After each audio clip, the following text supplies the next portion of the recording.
We have one more person joining too now. Hi guys, hi everyone. We're just waiting for our guests and a couple other Fringe members to join, and we'll be kickstarting this.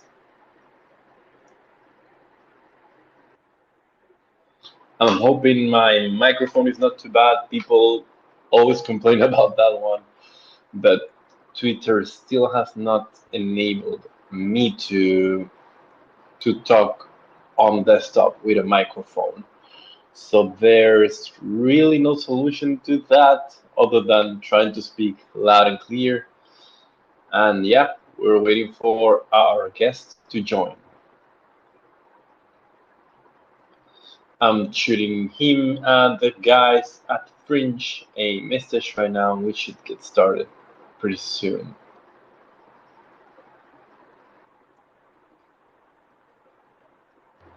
I always feel like I need to keep talking to keep people entertained when you're waiting. Um, I don't know if there's anyone that wants to drop a question on the Telegram chat. We can always address that. Oh, hi Marcus, you're here. How are you? Wanna request to speak and join in?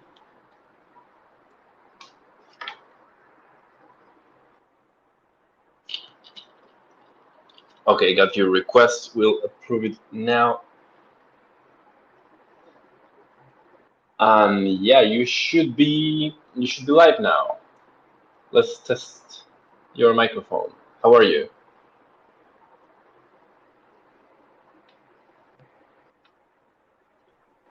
You are muted though. Testing, testing. Can you hear me? Oh yeah, I hear you. I hear you fine. Uh, How are you? Good, good. How are you? How are you? I'm having a great day out here. How's your day going? Oh, good to hear. Yeah, mine isn't too bad. I just accidentally chew on a rock, but that's a symptom of Mexican life, if there's if nothing else. How about you? Where are you calling from? I'm calling from California. I'm in Santa Cruz, California. All right, nice. Must be nice weather there right now. But down here, it's just insanely hot for the last few weeks. Yeah, it's many times I'll go down south, LA, Mexico, Central America, and every few miles it seems it definitely gets hotter and hotter every single time. Yeah, it's insane at the moment. Uh, Yesterday we were like at around 42 Celsius, which I Oof. don't know how much that is in Fahrenheit, but it must be like 400. It seems about right. That seems about right. Let me see what the conversion is. Oh yeah, 107. So yeah, that's a Oh, lot. oh, that's brutal. Absolutely brutal. Yeah, the conversion isn't straightforward at all. No. But yeah, okay, cool. I think like since we're recording this and since we're going to repost it for our people to watch, I reckon we can just get talking talking shop while we wait for other Fringe members to join and for the community to start. Yeah, continue joining. It's always pretty unpredictable how many people are going to join in. But thank you for making the time, man. Would you like to give us a quick introduction about your team and the role that you play and how the graph works? Yeah, sure. So the team that I am with Edge and Node, which is a core development team that is a part of four other core development teams, all working on building the graph. And the graph is a decentralized indexing and querying protocol that is really another layer of decentralization on top of the decentralized blockchain.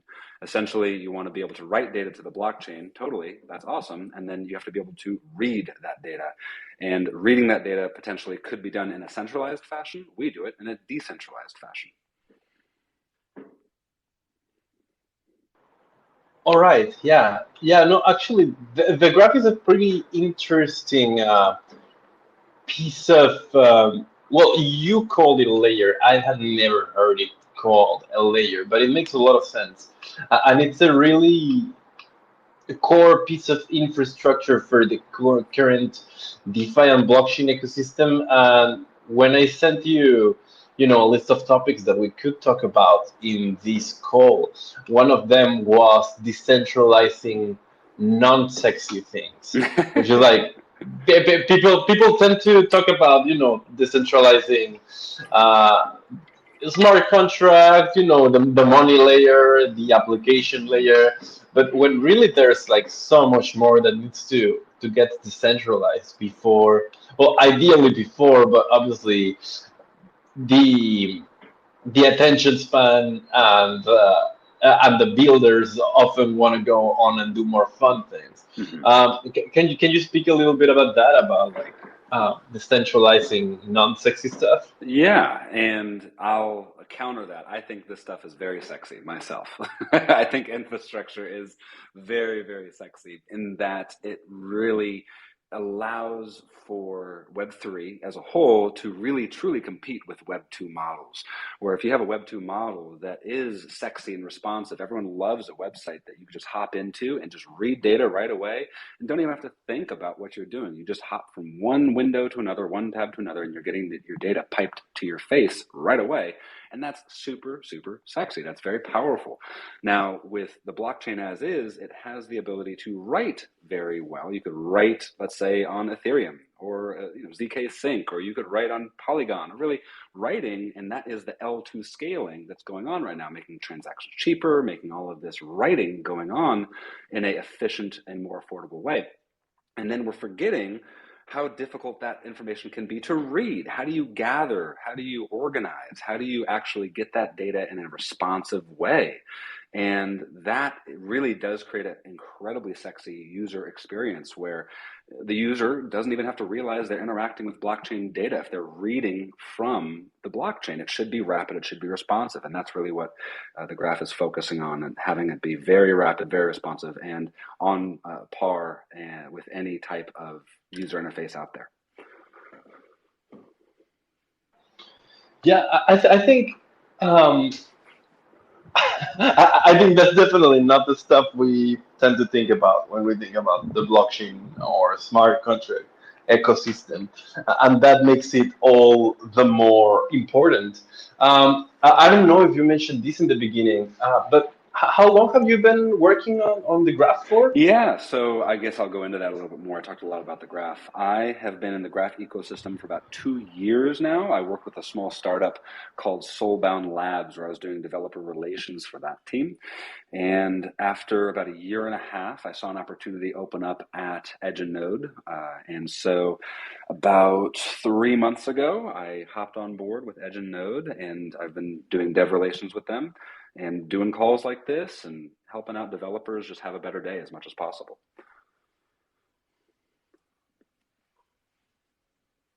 And it's a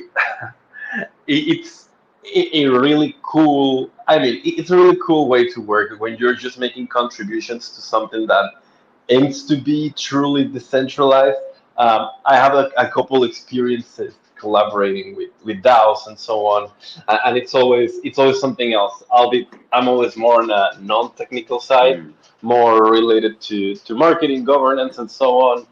But I mean, yeah, how decentralized would you say it is, or how do you guys live that experience of contributing to something like this? Yeah, I mean, our North Star is decentralization. In fact, I just got out of a meeting that was like just going through any centralization points that are there, and we are trying to just get those decentralized any which way we can, because we want this protocol to exist for many, many generations, many years after we're long gone. We want this to be fully, fully self-sustaining. So we have decentralization on our mind every step of the way, from all the way from our gateway, we're all the way to the network of indexers, all the way to we're discussing lots of different ways to have decentralization be prioritized and incentivized by every single thing that we are building, as well as the tokenomic model that is a work utility token for the different participants in the entire ecosystem that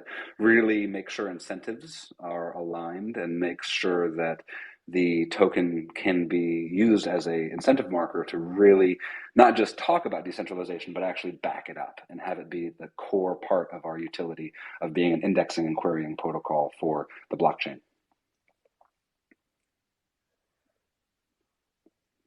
I think I think there was a new guideline. There were a few new guidelines that came out regarding what governments, well, especially the U.S. government, consider acceptable degrees of decentralization. Mm-hmm. I haven't had a chance to fully take a look at that. But did you guys? I personally have not. I do. There's different. Decentralization is an umbrella term for so many different things. I have not seen the new guidelines. The there's a wonderful post from Vitalik. I think it came 2 years ago, maybe 3 years ago, about the overuse of the word decentralization, and he broke it down very well. And essentially, that decentralization as a means to an end is not just one thing. There's so many different ways to do it, and I'm unaware of what that topic is. But anytime this discussion comes up, I always like to just have people just take a look at that article if they haven't yet. There's that article from Vitalik, and just think about decentralization and not just one thing, but as an evolving organism that will forever be evolving. In that sense, I feel like you kind of cut in the middle of a sentence there. Did you, or was that it? Did I cut out right there? Oh, I was just wondering because it seemed like you did, but I don't know. Like it could have just been like very abrupt ending of a sentence there. Yeah, no, I didn't. I may have cut out. I may have not. But anyways, if anyone's listening here and has not read Vitalik's post, I just pulled it up. It's called "The Meaning of Decentralization." I think that's worth hopping into to really get to the fundamentals and the variabilities involved of all the different types of decentralization.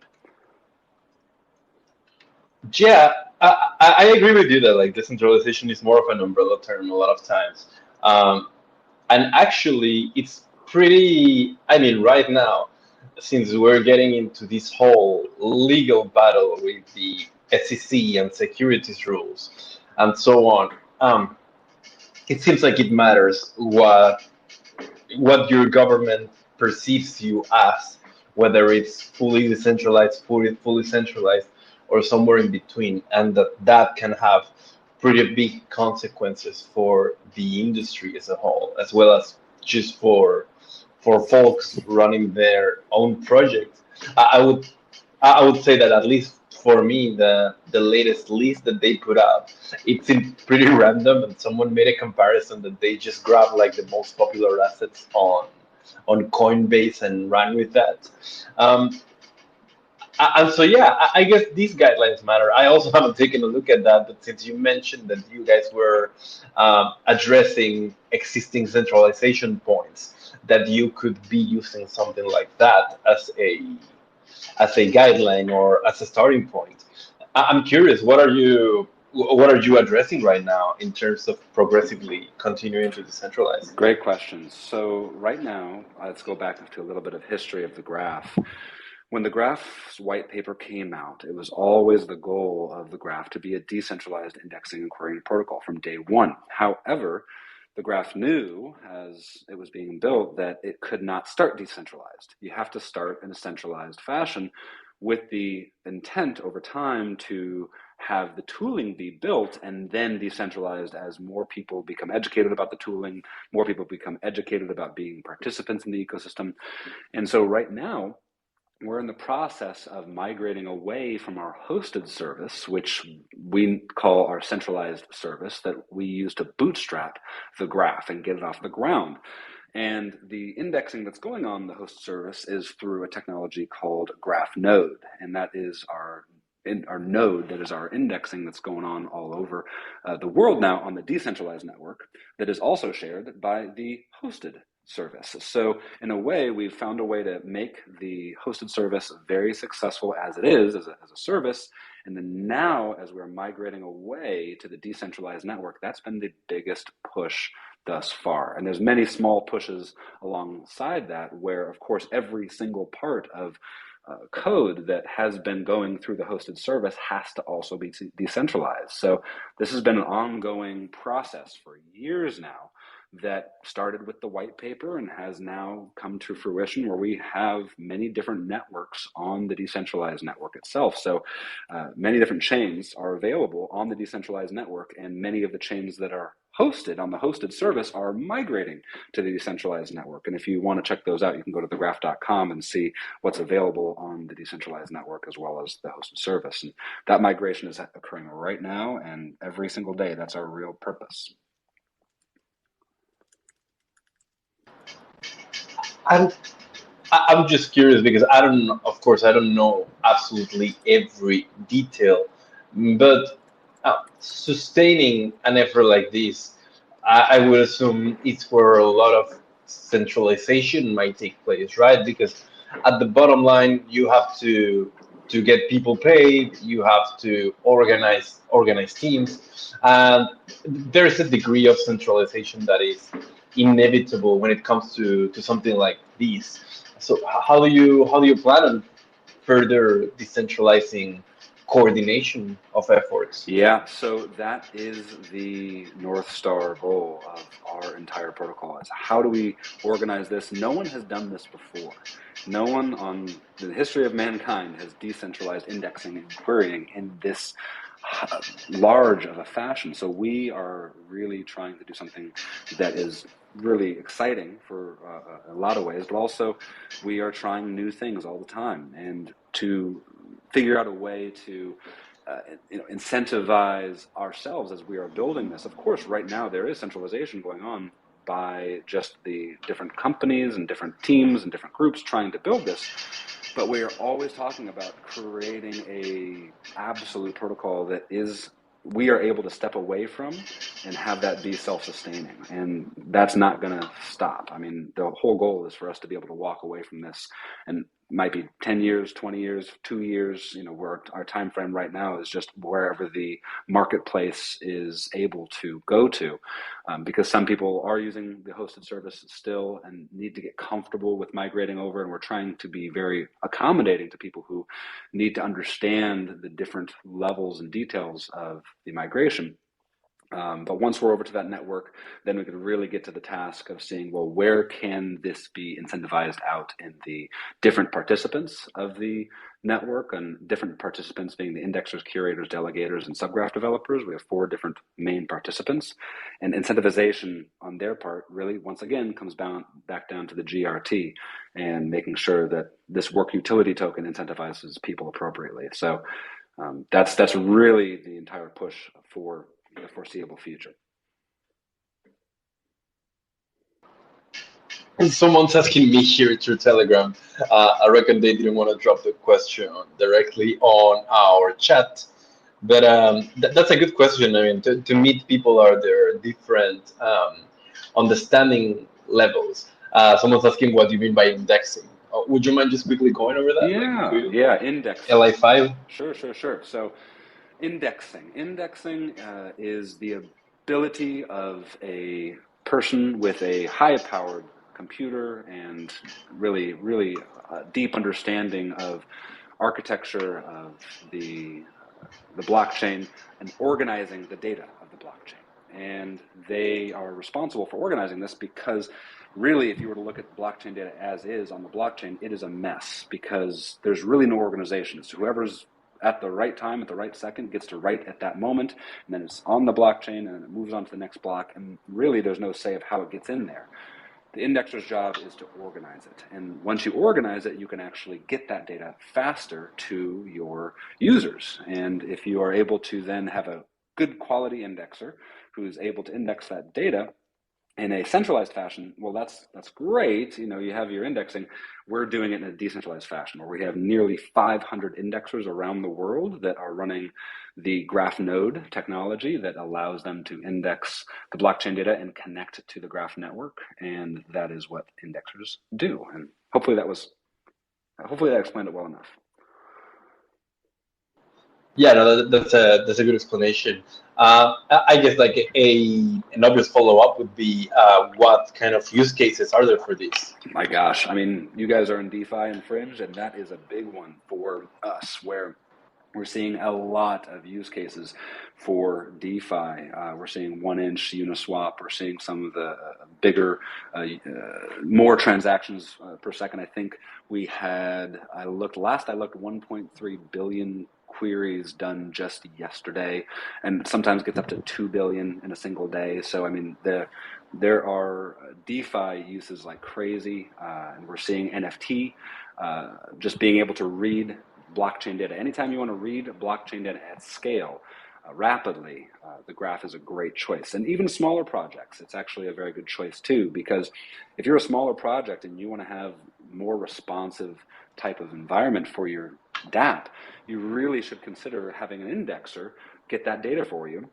in a decentralized fashion, because right now with the different regulation going on and the different things going around the world, you want your dApp to be able to survive. And a huge part of its survival is making sure every single layer is decentralized. And indexing really improves the just real user experience of your dApp, and to have more rapid data availability that is unbreakable through international indexing that is provided by the Graph protocol, I think that is a worthy thing to consider as a smaller developer or as a bigger developer for a team. I think it's just it's very, very important.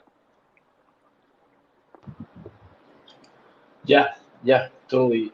Am I muted? No, you're good. Oh, I'm not. Okay. Okay, sorry. I was just muting in between this and I forgot. Uh, then, then yeah, I think we can move on to like more specific fringe and DeFi talk. To be honest, it was really, for me at least, being always more on the communication side of things and working with DeFi protocols, but yeah, mostly marketing, content, branding, product marketing. Um, when the tech team here at Fringe started telling me that we were holding up this the implementation of Fringe, deployment of Fringe in CK Sync, I got really curious about what the graph did because I didn't know we were going to this extent to have decentralized indexing and using it directly on our own protocol, and then like thinking more about it, it would really make sense. I'm glad that we have something like that. I'm a big decentralization maxi, as corny as that sounds. So I mean, I really like what you guys do, and my question was, how is the process of like launching something like the graph support for a new layer two or a rollup, Mm-hmm. especially now where we're seeing so many types of scalability solutions and new layer ones coming up. How do you guys deal with all of that usually? Yeah, great. Because I reckon your response time for CK Sync was pretty smooth. Yeah, well, thank you. Yeah, we have a previous process that we have instituted called the MIPS program, multi-chain incentivization program, and that program is phasing out because that was centralized. We are now moving on to a more decentralized way of getting chains onboarded, and we are trying to find a way for the community to be much more involved. Basically, the graph improvement proposal chain integration process. So essentially, a proposal is made, the community accepts it or denies it, and then begins to get that chain integrated, be it an L1 or an L2. And ZK Sync right now is in the process of also getting to the decentralized network. Right now, it is still through the Graph Studio, which is where anyone can go in and build a subgraph. And I haven't defined a subgraph for everyone just yet. I'll just do that right now. Essentially, a subgraph allows for indexers around the world, nearly 500 indexers, to have a set of instructions to get indexing specific types of data on the blockchain, as opposed to the entirety of the blockchain, which would be so much data. A subgraph allows them to focus on a certain part. And so anyone can do that. And so ZK Sync right now is going to be on the Graph network coming up soon. So we're going to have that extra layer of decentralization there too. And anytime any network that is scaling, that is growing, that really wants to be in a decentralized stack all the way through, not just from a write perspective where you could write to the L1 or L2, but from a read perspective, which really makes the user experience much better. That is going to be part of this process where you got to get on the Graph network, and then from there you're more able to provide a rapid read ability from the blockchain, be L1, L2, through our community that will be approving that process. We haven't rolled that out just yet, but we're in the process of it.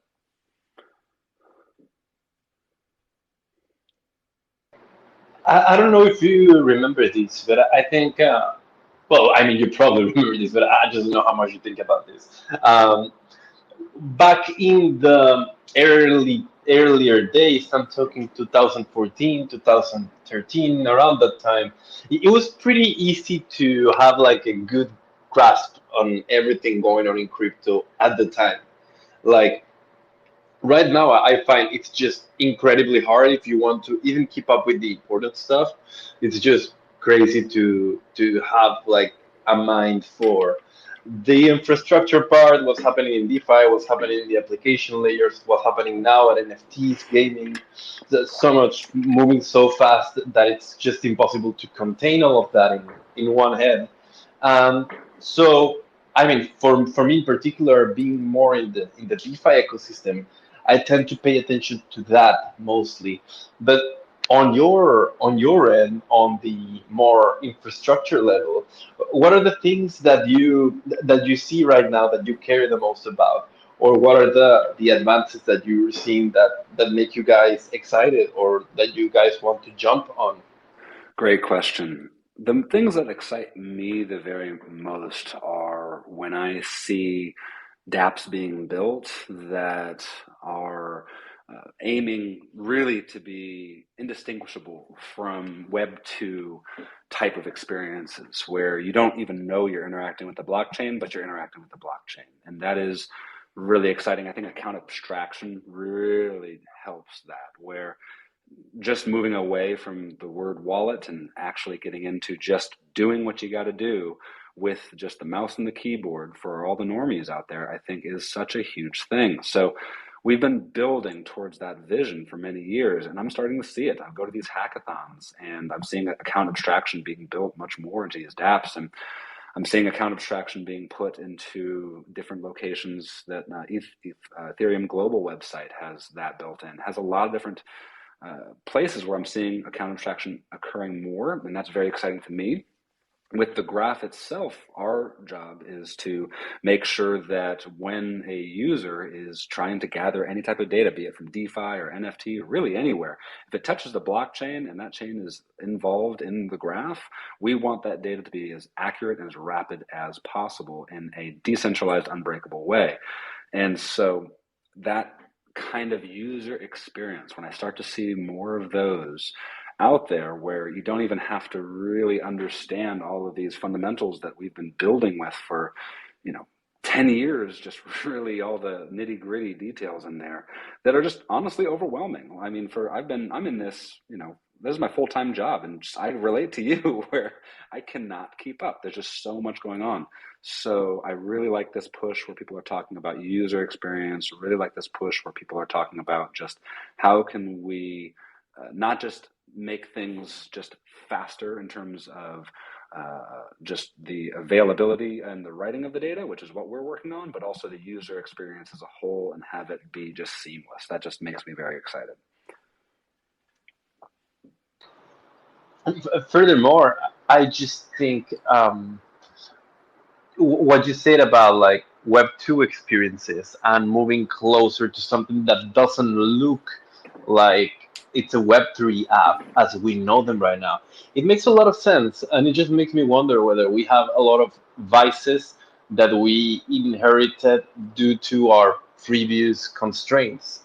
So I guess like if you are in an ecosystem where your base fee is $8 to $20, it just makes sense for your application to look the way applications nowadays look. That might just be some baggage that we continue to carry, although there is no need for all that with all the new layer twos, rollups, etc. And furthermore, like you said, account abstraction.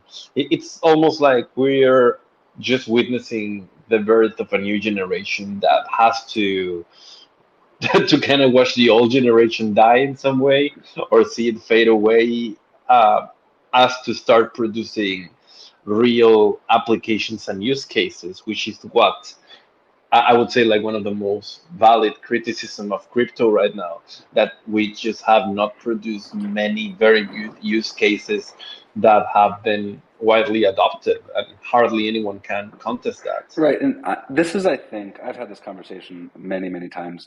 I don't know if this is a hot take or not about the use case kind of concept, where the whole of crypto is an infrastructure proposition.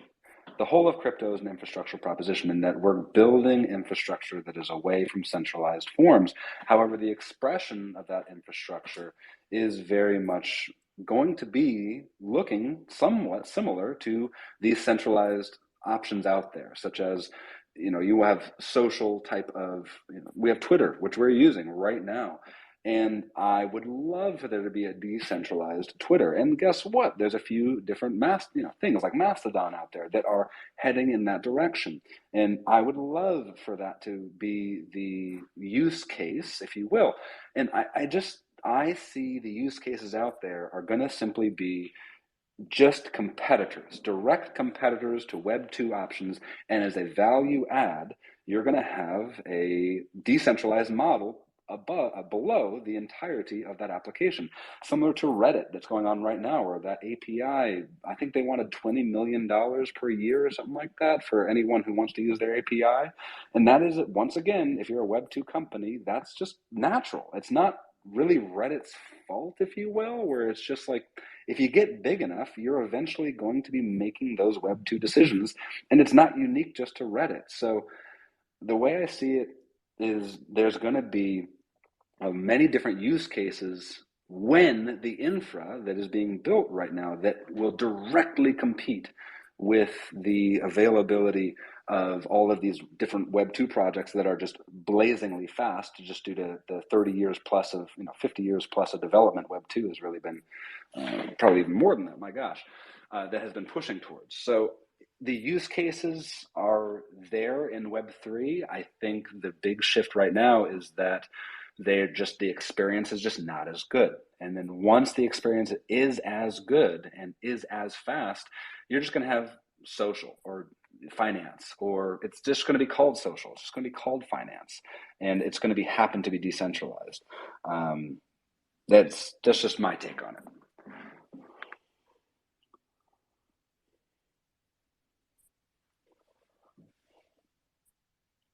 Hello, hello. Hey, sorry, now you are breaking for me a little bit. I think I lost you there towards the end because yeah, you started breaking. Oh Would you no. mind just repeating the last couple sentences? No, I was not. Dang it. Bummer. Haha. So yeah, the last couple sentences. Basically, I was saying how, I'm envisioning a future that the advantages of decentralization are going to win over any centralized type of product out there, just because of the speed and the user experience. That's really what it comes down to in the bottom line, and really Hmm. getting communities involved in understanding that, hey, you can be a part of building the next Twitter, you could be a part of building the next Reddit, and just having a little bit more ownership on that side and being incentivized by that in a permissionless way, I think is the future. And so that's what I envision for the decentralized value add that directly, essentially, is going to be taking the use cases of Web 2 and just making the Web 3 version of them and making them more just better, because just people are involved.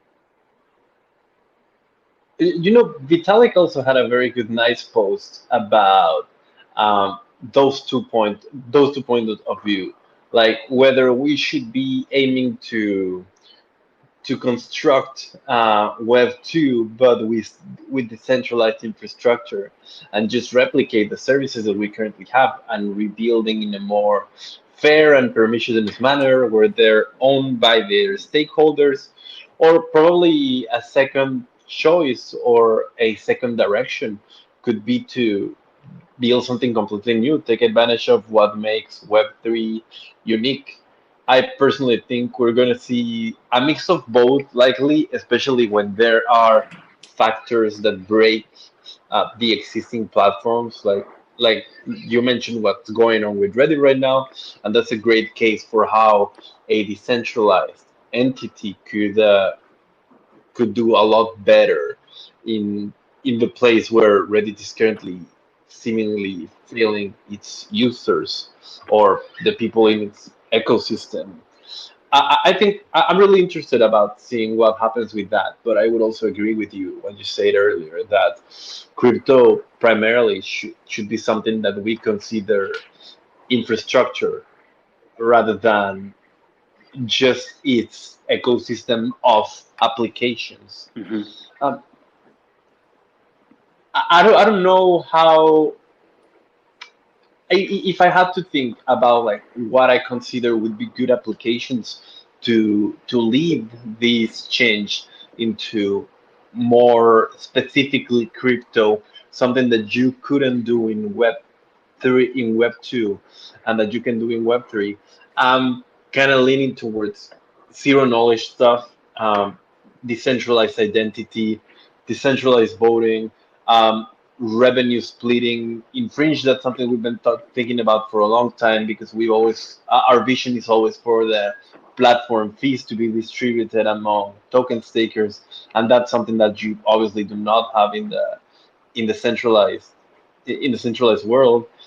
You mentioned that you're seeing pretty interesting stuff happening in hackathons. So I'm curious, what are you excited about that you've seen lately that hasn't hit the market yet? Yeah, I mean, well, this project that immediately comes to mind is a micro lending project called Splend. And it is a project designed really to have people who do not have credit and get them small micro lends that can be really just a few $100, but a few $100 in a part of the world where some places in California and North America, a few $100 doesn't go very far, but in other places of the world, that is massive. That can change someone's month. And so the banking system in these areas is maybe not the best, and that's what this decentralized DApp was. That's redundant. That's exactly what this D app is really being built to provide, is a micro lending service that allows for people around the world who do not have membership to a bank or do not have access to banking in a traditional sense to get lending going for them and get small amounts for them and really help them out. And that was something that I think about regularly. I also think about how there's certain people around the world who are unfortunately getting really kind of screwed over by the different insurance providers out there that are just simply increasing the amount of difficulty to actually get repayments of any type of reimbursements if anything should happen. I cannot remember the application that was created, but it was on the Cello blockchain, and I'm blanking on the name and it's killing me right now, but it is a application that allows for people to, instead of going through the traditional formats of applying for insurance reimbursements, they would simply provide Oracle data. And this Oracle data would be able to be audited very rapidly just because it is on chain and is provable. And they would be able to show certain weather events and show certain ability, certain things that are occurring in the world that may have caused the issue for them to actually request for the claim. And so those are two that I absolutely love that I think are very important for people who may not be as involved in the banking system as is, or the insurance system as is. And then also for those who are involved in the banking system as is. I mean, go ahead and look at just anything bankless. I'm a huge proponent of just providing an alternative outside of the centralized solutions that stand. And if we have a certain ability to have that be a environment where people can look at banks and say, well, I can see what they're doing, and we have an alternative that is competitive, such as what you are building.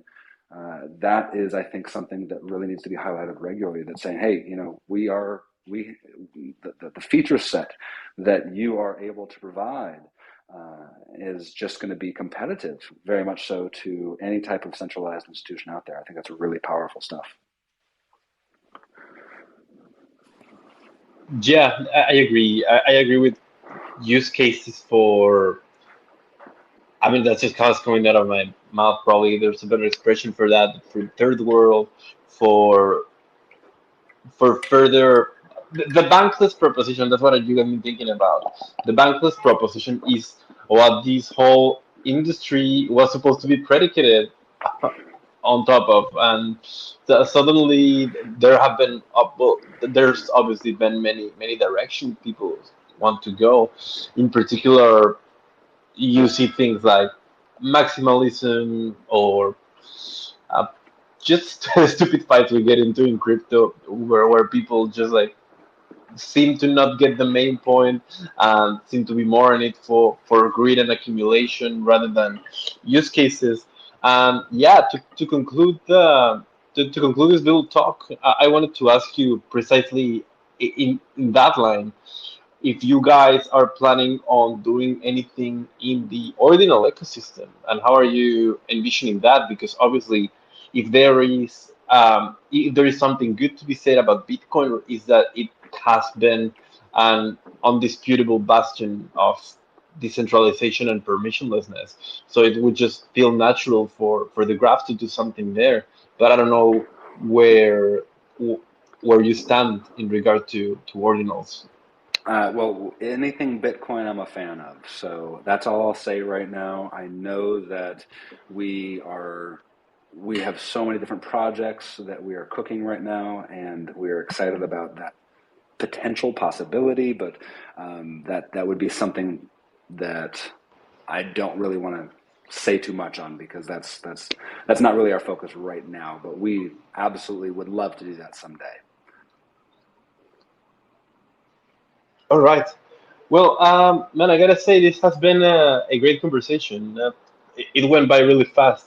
Yeah. Is there anything you'd like to say to the people that are still listening here in Spaces or on YouTube when we upload it to Sure. our social networks? Absolutely. Yeah. So what I'd like to say is, if you are building in blockchain space, in Web3, you really need to consider the ability for you to get data to your DApp as rapidly and as an organized way as possible. And doing that in a decentralized way is really an unbreakable way of doing it, as opposed to different centralized options out there. So if you are interested in learning about the graph as a whole, please just go to thegraph.com. And if you're interested in also getting a grant to assist you in getting onto the Graph network and really learning how to incentivize the indexers out there and get involved in the participation of getting your data to be truly unbreakable, you could go ahead and get a grant as well. There's different ways for you to just get involved, get your data going into your DApp rapidly, and have it really be unbreakable. And that's something that I think anyone out there who's in this listening space, on this Twitter space, might be interested in, either you guys or someone else that you know. Yeah, totally. And also, well, everyone remember to follow the graph and here at Twitter. Remember to follow Marcus here, Fringe. And yeah, I do not see any more questions on Telegram chat, so I think we can wrap this up, man. Thank you a lot for your time, and we'll be letting you know when the recording goes live. Wonderful. Thank you so much. Well, thank you, and thanks everyone who joined. We'll see you next time around. Amazing. Take care Take care. and use the graph. All right. Thank you. Bye bye. Bye.